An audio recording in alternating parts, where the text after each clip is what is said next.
I've never seen a diamond in the flesh. I cut my teeth on wedding rings. Dude, that's pretty cool. Man, that is a sad clown. Dude, that's pretty good. This is The Gloom, bringing you weekly interviews with F3 Omaha Packs, exploring their F3 experiences and finding those sticky elements that create the glue in the gloom.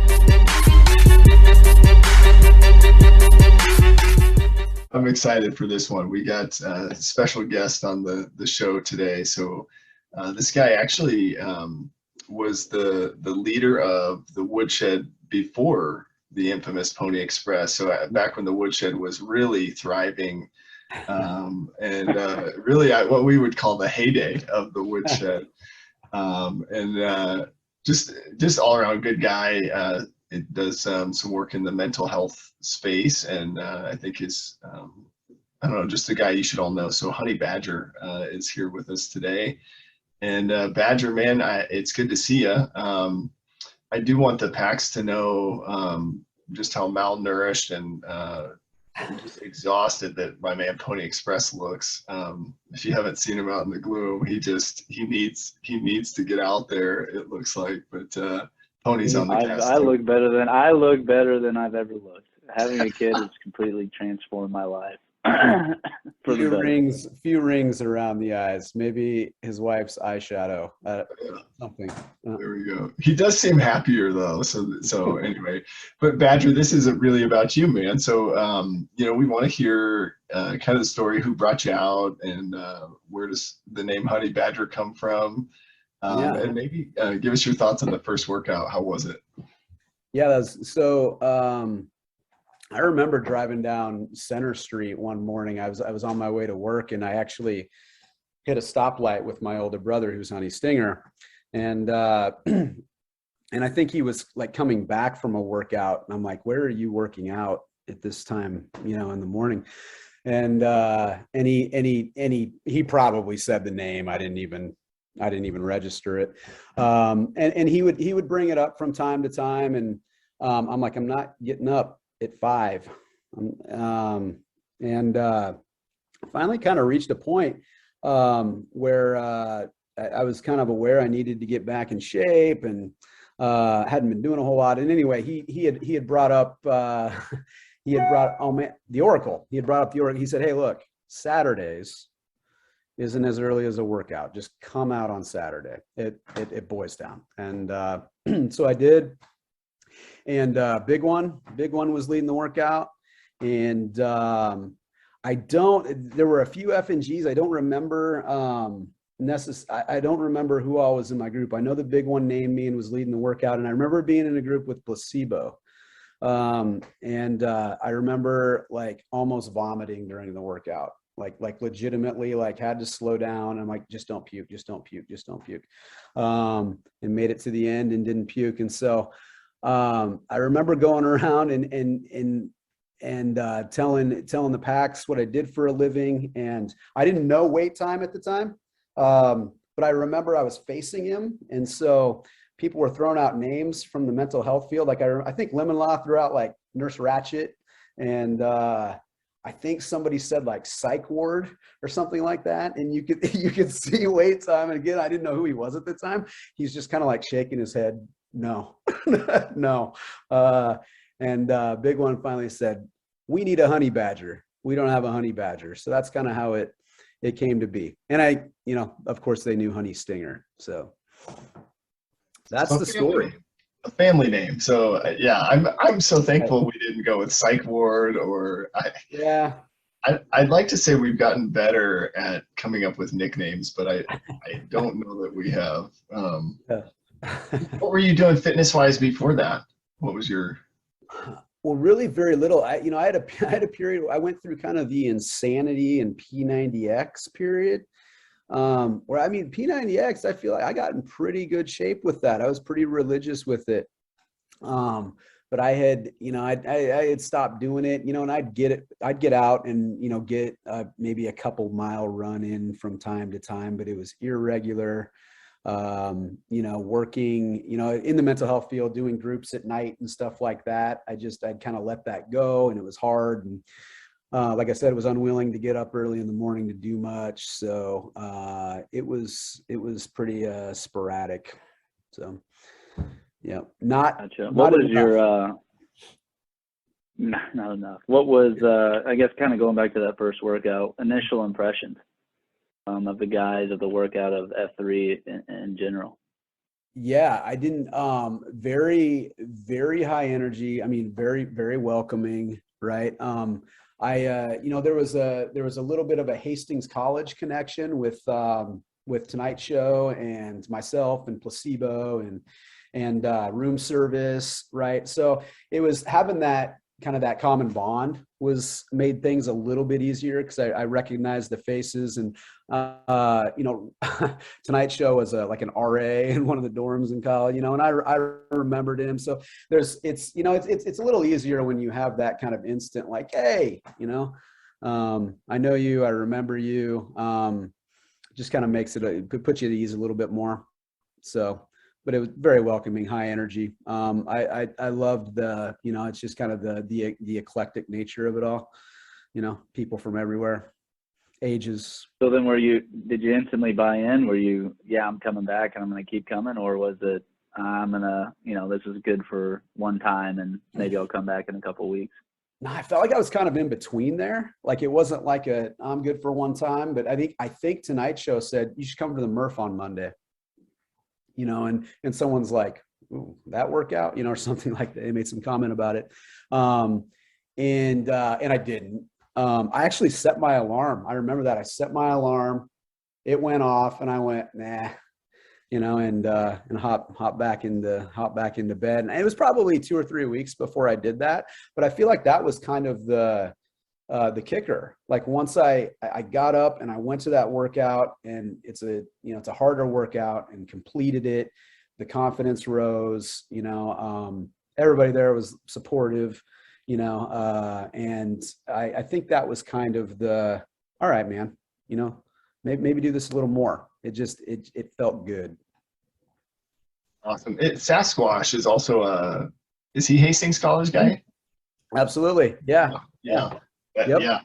Yeah. My dad actually grew up in Hastings, so small world. So while you were at Hastings College, you probably studied at the Flea Hardy Library. I 100% did. Yeah. Which is like great Grandpa Plague, So Grandpa Plague. I spent all my time in that library, Plague. Awesome. That's awesome. That's a complete lie. Yeah. Talk about legacy, right? I was gonna say, is that the name of a bar?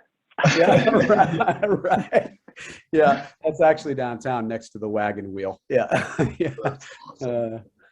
So I want to stay a little bit on the first step, because some of why we don't see you is because at least I think you're chasing the girls at the CrossFit gyms, but that may so talk to us about that, as you have kind of found a new flavor of physical fitness in CrossFit, but it's not because you don't like F3, right? So right. Tell us a little bit about that. Yeah, so that's fair. So I think time frame. I'm gonna get screwed up on time frame, but we'll say about 1.5 years ago, I had been training for a half marathon, and my first half, and just started having like IT issues, like kind of like following that. So kind of started trying to rest that, and honestly met a girl, and I started probably chasing her, which hurt the IT band too. Got a lot into running, actually, was the truth. I was running more, and I feel like that's kind of when my attendance at F3 dropped some. And then, yeah, I mean, for me being a single guy, the motivation behind the CrossFit was go somewhere where people are like-minded, and see, there's a lot of different places we could do that, but that wasn't the only reason I was going there, but there's some truth in what you said, Plague. Go somewhere where people are like-minded, fitness-oriented, goal-driven, motivated, to see if you can meet some people. And that hasn't necessarily happened. But I like the challenge of CrossFit, because it's hard. To me, it's very, very difficult. The workouts are very, very difficult. And it's like F3 though. It's another community. It's another community where, you're there for a common reason. And it's supportive, and, I can just go there, show up, and kind of feel at home. So I love it. I think, kind of a teaser for the listeners, and maybe for you too, but we've got a future episode, hopefully with Dread and Dark Helmet, where we plan to talk a little bit about, what they're calling the minivan centurion movement, but essentially just how can we unite better. And I think one of the things that happens is, like, we want to put people in an either or camp, right? Well, you're either an F3 guy or a CrossFit guy. Well, no, that's not the case, right? Because both of those groups have a lot of similar things that we agree on and unite on. We just happen to be free, and we're dumb enough to do it outside every morning. Whereas CrossFit maybe has some fees associated with it, and you could do it any time of day. So, but that's good. What I've discovered is it's a business write-off. Oh, nice. Yeah. So I have to mention that, you realize you could write that off, because of what you do for a living. I was like, because I was thinking about giving it up, because I'm like, I don't know, for the fees. Right. It's like, no, I can write it off. Hopefully I don't have the IRS coming after me, after this podcast, but we do have several million listeners. So yeah, right. I think the gloom is vast. I know. Yeah. Well, talk to me a little bit about, because I know, I have enjoyed just getting to know you over time. And, so when you think about that second F, the fellowship piece, you mentioned being a single guy, which I think may be harder to relate to some of the guys with kids and that are married and that sort of thing. But where have you found good fellowship just in life in general? Yeah, for sure. Well, I think, when I look at the legacies, if you will, I'll just say I'm in recovery. I won't be specific to anything, I just feel like anything where I said it before, where you're coming together with kind of a common goal, a common solution is so vital for our connection, So I think of, anything like, I think of F3, any 12-step program, right? Where, their unity, recovery, and service, where fitness, fellowship, and faith, you have these legacies, right? That, but really it's these people coming together, just to try to be better, in our case, better men, leaders in the community. And like, even saying it, I can feel that kind of the hairs on the back of my neck stand up, because I'm like, and the thing, and I didn't used to be like that, that's kind of the thing, and kind of always evolving. And what I love about F3 is I don't think I've met a lot of individuals and had conversations with a lot of individuals where that isn't the case. And there's just a feeling to that, and right, being that, there is definitely some, and you guys have shown me though, when you think about, kind of being single, and, there's a lot of, new dads, congratulations, Pony. And you have another child, not too, 2 months, maybe? 4 months. Yeah. Four. Okay. And, just how to do that, what does that look like? And, if I don't know where I got it, but when I think about just that role, the role that you guys have as fathers, kind of looking at is, like I said, I don't know where I got it, but like that's going to take from you, and you're not going to be able to do what you want to do, and it's going to be so restricting. But when I think it was I think Ponzi said at one time, I am giving Ponzi some credit. Ponzi, I'm going to give you credit, but we had a conversation about how much his kids add to his life, and I see that with my nieces and Stinger and you guys, and so kind of dispelling some of those ideas is really kind of a blessing, right? Because because I mean, it allows me to like, okay, right. That's maybe the way that I've been thinking for years about this family thing isn't correct, right? Because I would say over the last probably couple of years, my mom passed in June of 20, and that hits you a little more, like you have a lot of friends, but you're alone, you're single. And what about family? What do you want family to look like? What do you want that to look like in your life moving forward? So it's over the last year and a half too. It's with F3 and the loss, and you guys were there through all of that.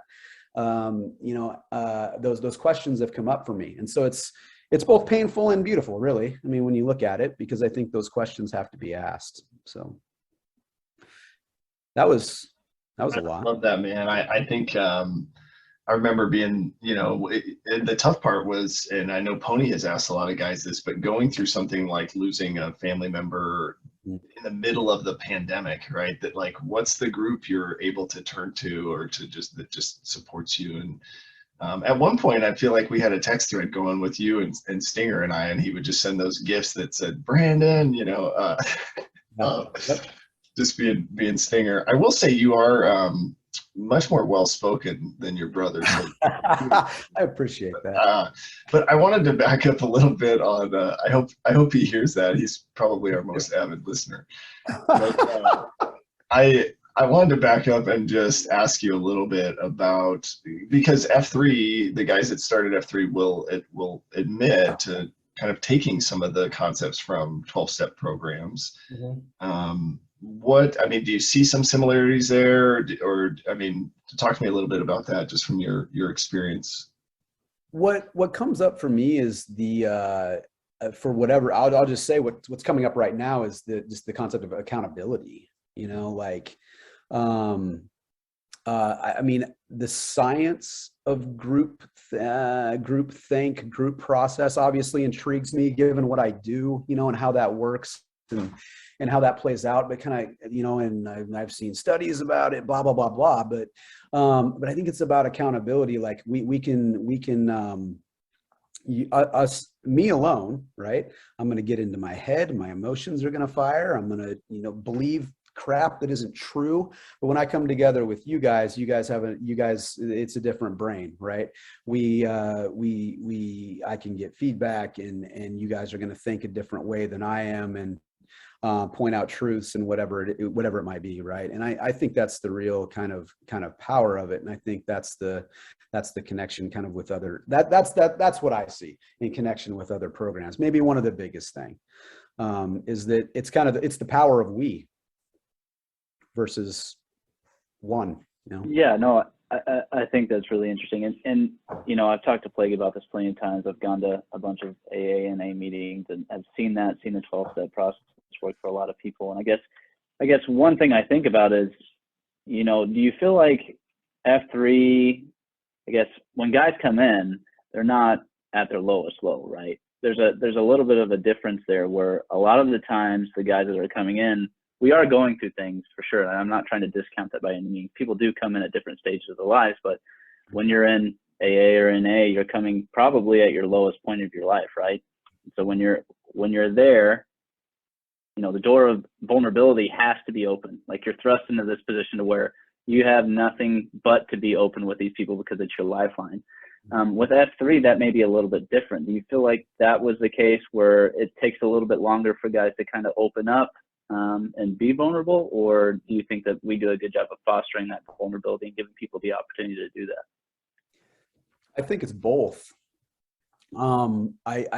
It's a very valid point you're making, right? Like, guys just showing up, man, I'm going to work out this morning. I'm not, I'm not eating out of a dumpster. I'm not like ready to lose my house, there's, and I've seen F3 do a tremendous job of trying to foster that.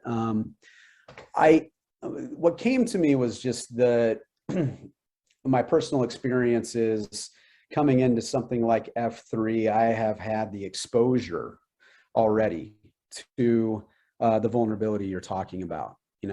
I've well, I continue to have to do it, but I've had to do that, you know. So when I come into F3 and I'm around a bunch of guys, and it's uncomfortable, you know, because this is new and I don't know you. I can tolerate that, you know. And that's just as a result of already doing it. And I don't know if that answers your questions. I think it does make it harder for some people if they haven't had a lot of exposure to that, right?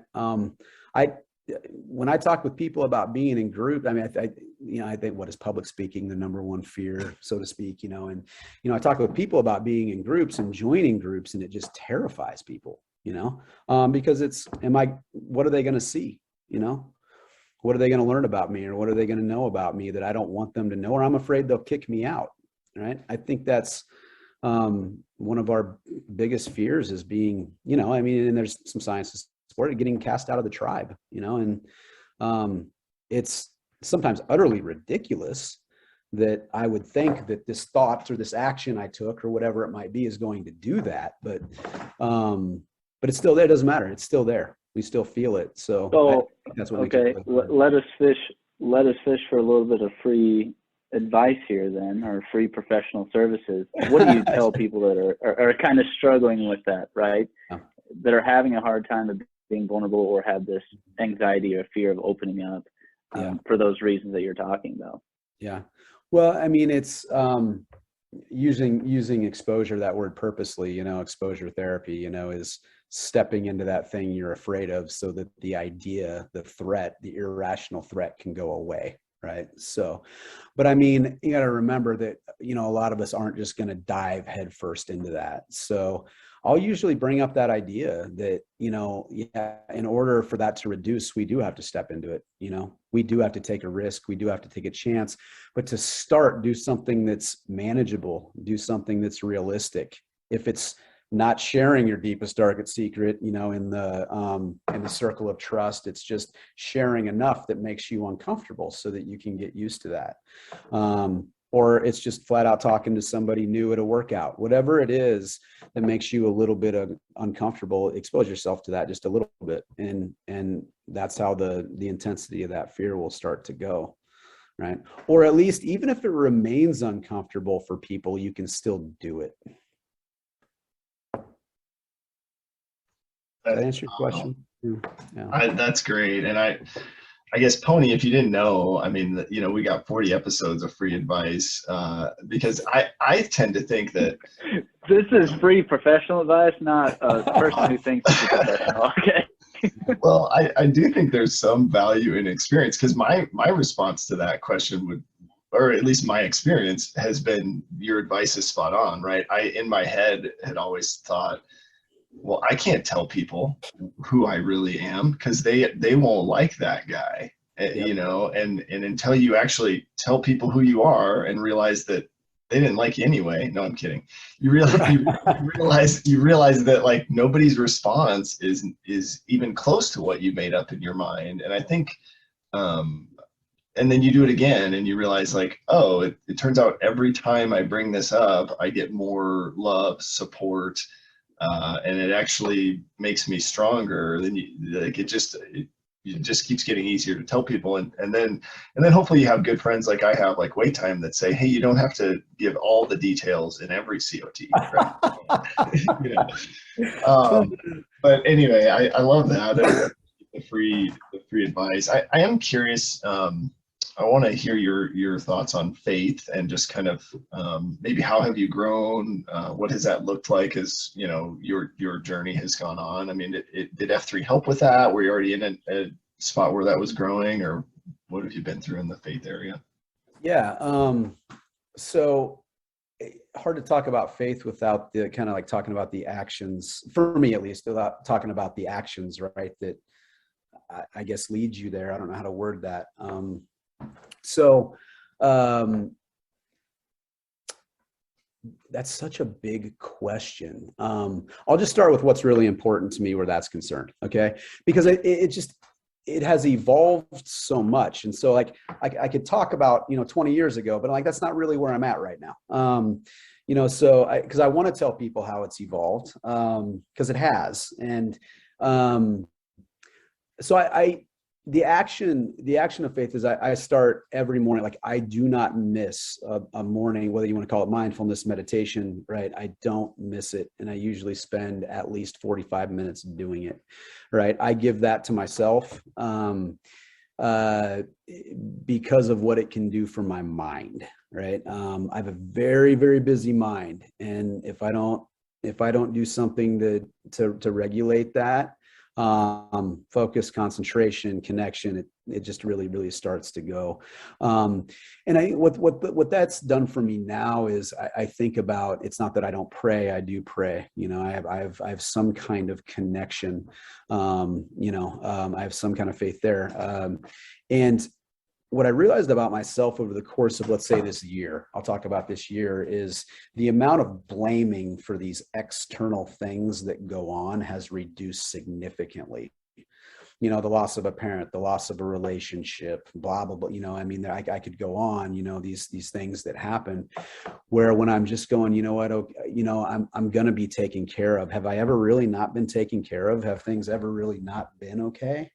And I can go, well, that's not the truth, right? And it must be directly correlated with what you're doing, right? And which is, I think, in a way, I'm going to quote Jordan Peterson: taking care of myself like I'm somebody that I care about, right?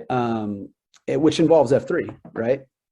Being connected to people, taking care of my body, right? Being accountable, whether that's getting up for a workout, whether that's CrossFit, whether that's with, an anonymous organization.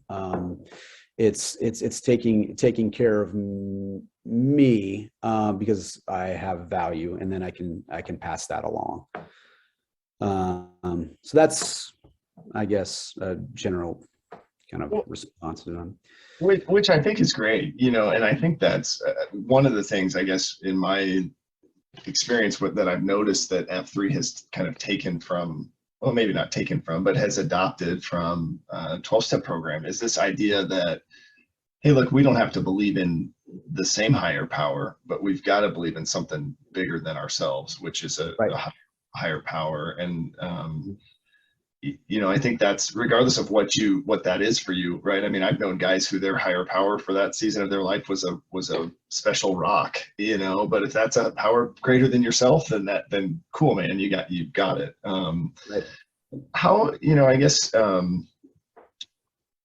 because I love your morning routine, and I'm, a little bit self-convicted here that, man, I thought I was spiritual, but 45 minutes in the morning is that's phenomenal. And I just to get your mind right, to start the day is pretty great. Do you think, do we do some of that in F3 with like a COT and a prayer and or this is like you and your higher power alone, like you said, kind of working on yourself, like you're here about, or? Yeah, I think we do. And I personally see the value in, so something a good friend of mine says is, your relationship with God is personal and private. You can't have mine, you don't get my relationship with your higher power.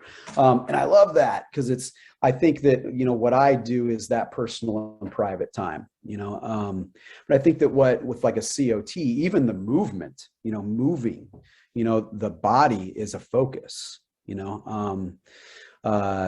and I mean, anybody really kind of knows that, right? You start moving, you start having a purpose, some kind of a structure to something, and it's going to focus you, right? I think the COT brings us a little bit more in touch with the emotional side as opposed to the physical, right? Which we need for connection. Curious too, we talk about reinvigorating male community leaders, and you mentioned you mentioned your kind of path, right, as somebody who's in recovery, is now providing mental health services in a similar area to help people that have been through what you've been through. So you've got a lot of leadership experience and also served as a Site-Q at the Woodshed. So just curious your thoughts on leadership, kind of how the Site-Q role maybe taught you something new about leadership or helped you to kind of extend leadership to other guys? What was your experience as the Site-Q there at the Woodshed? Yeah, I have to kind of go back to what I was, some things I said before, is that I never viewed myself as a leader, which is, like those beliefs that we hold, and I remember Ponzi approaching me like, I want you to do it, and I was like, it wasn't like, oh no, I'm a total piece of trash. I don't, it wasn't that, but like, I just didn't, view myself that way. So which kind of started rearranging, these ideas about myself, being the Site-Q, that like, hey, maybe people kind of look to you for some of this, people kind of look to you to be in front a little bit. Maybe you ought to start considering that, versus, in all honesty, hanging out back here. Right. So there probably is some ties in, whatever experiences in my life that are, maybe you don't feel you deserve it, or you're not good enough, or whatever, I think that stuff's rampant, in my opinion. I'm sure I still carry it. But the Site-Q position allowed me to go, you may not be so correct, about who you think you are. And I know a lot of the other leaders were a little bit confused when you chose Pony, but curious what did you see in Pony to call him to be the successor? Pony's just a good looking. Spare no detail, all the good stuff. He's just a good looking man. There was, there's something to me about, well, it's consistency for one. Pony, I mean, you were at other workouts, but you were at the Woodshed very regularly. And for whatever reason, and it might be not terribly rational, but anybody that's getting out that early in the morning prior to the age of 30, right, is just so impressive to me. It just is, I think, I was, I don't know, I was eating horribly and smoking cigarettes until I was 28, and it's like, to even consider doing something like that. Like I said, it's just so impressive, right? And he was showing up every week and putting in work and hanging out, and that was impressive to me. Yeah. Not just his good looks. Well, I certainly appreciate it, and I'm glad that this podcast is being recorded, because I'll probably put this on an infinite loop. Right. Yeah. Play it before bed. It could be my mantra as I wake up in the morning. Play it for your wife, when she's upset that you're, I'll shut my mouth. No, I certainly appreciate it. And, I think you're absolutely right? You are always looking, and being a leader, you're put in this position to where you're trying to identify someone. And while I am appreciative of the things that you say, I do think some of it goes into of like, okay, well, this guy is ripe for leadership, meaning like he may not even be ready, but let's put him to the test. And that's what I think I look for when I look for Bovine. Like, he was accelerating, and that's the word I like to use, is, and everyone uses it. He's accelerating, but is he really that ready? I don't know. Let's just see if he is and see how he takes it. He's going to have the support there. You definitely were there. Ponzi was a good resource. I'm certainly appreciative of the opportunity. And so I'm appreciative for this unique opportunity to kind of sit here and listen to you say wonderful things about me. And so I appreciate it. Well, anyway, as we're kind of rounding out the conversation about, we've talked about leadership, promoting leadership, your first experiences, what are your thoughts for the new people as F3 continues to grow? We continue to reach different groups, more guys start to come in. What's the advice for those guys? I just think that it's find what works for you. Maybe it's a smaller workout. Maybe it's checking out, I don't know how many are there now? There's a lot, maybe it's checking out a ton of different, workouts. That's what I tell people when they show up to me and they say, I went to that meeting and it kind of sucked. I'm like, well, there's like 800 a week. So check out another one, try a different one, because you might not have the same experience. So, don't, try not to try something just once if you think it might work for you. Give it a little shot, allow it to work. Right on. Well, appreciate that. And I guess, as hopefully we see you out there, and when we do, I guess, is there anything that we can be praying for you? Is there anything that you're looking to be kind of held accountable for? That's a good question. I'm currently just kind of doing some work on, like I said, I had a breakup in December, right? We don't have to spend a ton of time on that, but just some work on how I show up in relationships, right? What gets in the way, intimacy, things like that, right? Like a lot of people. I got a good team at work, but I don't know how you hold me accountable for that. I don't necessarily know. There's probably a way, but those are some of the things that I don't know. Anything I do isn't free. You got to pay me for this. Yeah. Pay me for some of that. Yeah. Yeah. Those are some of the main things that I'm kind of looking at this year for me, growth wise. Because I think, the fitness is there, the chunks of fellowship are there. And I mean, some of the faith's there, but, relationships are vital. And I got a lot of great ones, but I'm looking to expand in different ways. So I'm looking at, what gets in the way for me in certain areas. Right. So, and I got some professional help with that, but maybe just ask, hey, how's that going? Yeah. What are you working on? Well, Plague and I will always give you our unprofessional advice. Hey, I appreciate it. Somewhat qualified. Appreciate it. Yeah. But yeah, no, we'll certainly be praying for you. And, if we see you out there, if any of the guys see you out there, keep you in mind and kind of working through what you just talked about, your intimacy pieces, some accountability on relationship building and doing what we can to assist if we see you out there. Certainly appreciate you and your time. Want to be respectful of that time. So I think now is probably a good opportunity for us to wrap it up. And we'll end in Name-a-Rama. So I'm John Whitworth. I'm 30. Pony Express. 1 second. Sorry, Pony. I got one more follow-up question just because his answer. Oh, God. Yeah, I can't, I can never have the last word on no, so Badger, tell me, because I've heard a lot of guys say, like, I'm awkward, right? I don't know how to be a friend to another guy. I don't know how to have healthy relationships. Mm-hmm.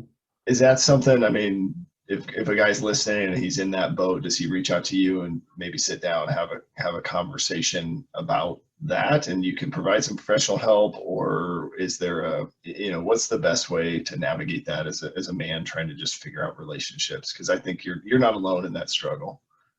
Sure. No, I think so. And I think, like what's really helped me where that is concerned, like I've gotten some help with that. I think for me now, like in the dating arena, so to speak, it's just a matter of like, how do I want to say it? Like just doing it, it's not always the most comfortable, but I've had a lot of help getting to that point. Right. Where, yes, the sitting down with somebody and having them really challenge like what you believe about you, which is going to show up as like fear and shame that really gets in the way of taking a step, right, is for me has made all the difference in the world where that's concerned. So I think that answers your question about like whether it's me or just sitting down with somebody and being able to kind of walk through that. Because I mean, you're right. I mean, it's a challenge. I mean, that is a challenge for a lot of people. I meet a lot of, and whether you've been in a relationship or married or even divorced, I have people come to me. It's like, I don't know how to talk to people anymore. I've been married for 20 years. I don't know what's it like out there, and I don't know what to do with that. I'm terrified, so yeah, being able to sit down and talk through that's pretty, to answer your question. Yeah, thanks for being open, and sorry, Pony. Yeah. I didn't mean to cut you off, but I kind of did, because that's gold, right? There's so many guys that are out there that are like, that's the boat they're in. So thank you. Absolutely. Yeah. All right, we'll go youngest guy first. That me. Yeah. Young John Whitworth, 30, Pony Express. Pony. Hey. Brandon Plehardy, 36, The Plague. Plague. John Duggins, 39, Honey Badger. Honey Badger. Nice job. Hey, thanks for your time. This was great.